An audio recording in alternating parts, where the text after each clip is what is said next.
बुद्धिमान व्यक्तिर 10टी गुण चाणक्यଙ୍କ मतरे जो माने बुद्धिमान व्यक्ति सेमानक पाखरे 10टी गुण निहाती भावरे थाए। तबे जदि आपणक पाखरे 10टी गुण अछि ताले आपण भी जने बुद्धिमान व्यक्ति बुझी विचारी आपण कार्य करंती। तबे भिडियोटी को शेष पर्यंत देखंतु जानि परिबे केउ गुण सब बुद्धिमान व्यक्तिଙ୍କ पाखरे निहाती भावरे थाए। स्वागत आपण मानकु आजिकार भिडियो रे। देखंतु महापुरुष चाणक्य कहि जाइथिबा प्रतिटी कथा आज मध्य सत्य। तेणु चाणक्यଙ୍କ मतरे बा चाणक्यଙ୍କ नीति अनुसार जदि आपण माने निज जीवन को बाछंती ताले निहाती भावरे आपण माने आसंता काली बा भविष्यत रे जणे सफल मनीष भावरे हेकी बाहरंती। समाज रे आपणकर मान बढ़ी थाए, सम्मान बढ़ी थाए, प्रतिष्ठा बढ़ी थाए। ता सहित आपण माने जणे सफल मनीष होई पारिथांते। खाली ए कथा गुडी को मानिक चलिबा दरकार। तबे ए वीडियो माध्यम आसतु जानिबा केउ 10टी काम करिबा द्वारा जणे बुद्धिमान व्यक्ति ही पारि थाए बा जणे बुद्धिमान व्यक्तिଙ୍କ पाखरे ए गुण गुडी को निहाती भावरे थाए। तबे प्रथम रे बुद्धिमान व्यक्ति आज्ञा सीए जे अजथा गंडगोल ठारू जुक्तितर्क ठारू दूरे रुहे, अजथा विवाद भितर को जीवा पई चेष्टा करे नाही, प्रथमे विवाद को टाळिबा को चेष्टा करे। बुद्धिमान व्यक्ति बहुत समय रे बहुत किछि कथा को मध्य अणदेखा करि थाए।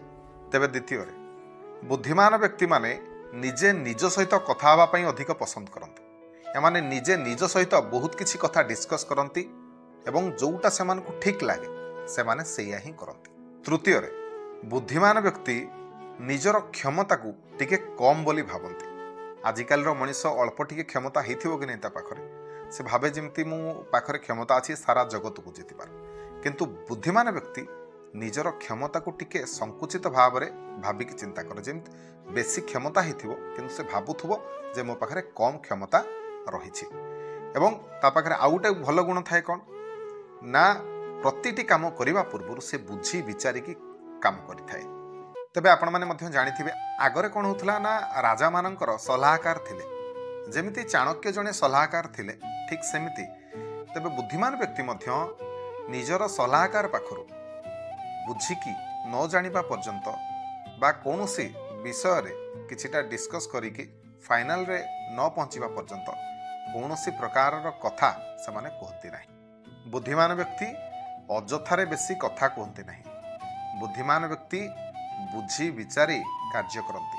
बुद्धिमान व्यक्ति अजथारे बेसी किछि कथा कहबा को पसंद करती नहीं, बुझी विचारी कार्य करती। चतुर्थ रे बुद्धिमान व्यक्ति प्राय समय एकुटिया रहिबा को पसंद करती। एकुटिया रहिले सेमानको मुंड को नुआ नुआ क्रिएटिविटी रो आइडिया आसिथाय एवं नुआ नुआ किछि करिकी देखेबार जदि सामर्थ्य आपनक पाखरे अछि ताले निश्चिंत भावरे आपण जणे बुद्धिमान व्यक्ति। नंबर 4 बुद्धिमान व्यक्ति सबु बेले कठोर होई नथांती। हाँ सेमानकर निष्पत्ति केतेटा जगार कठोर ही थाए सत, किंतु सेमानकर मध्य हृदय अछि।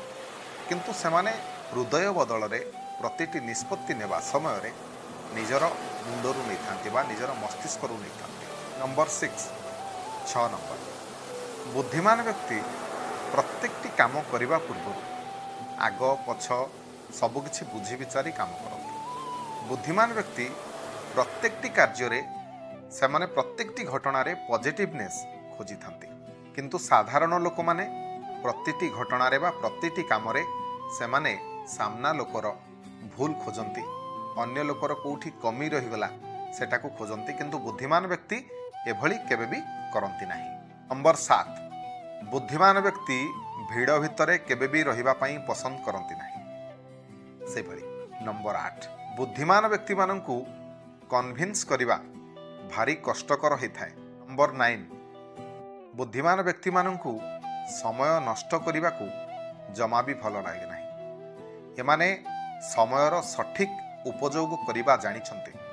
सेथिपई एमानकर समाज रे निहाती भाव रे मान और प्रतिष्ठा वृद्धि पाए बा एमाने गोटे कथा कहिबे गोटे जगह रे सेमानकर कथा निहाती भाव रे रहिबो काहेकि ना एमाने बुझी विचारी की कहंती। नंबर 10 एमाने कम कथा कहंती एवं सामना वाला लोकर कथा को अधिक शुणती एवं एमाने निजर कथा गुड़िक अधिक गोपन रखा पसंद करते। ये सब हूँ ଜଣେ ବୁଦ୍ଧିମାନ ବ୍ୟକ୍ତିର ଲକ୍ଷଣ ଚାଣକ୍ୟଙ୍କ ମତରେ।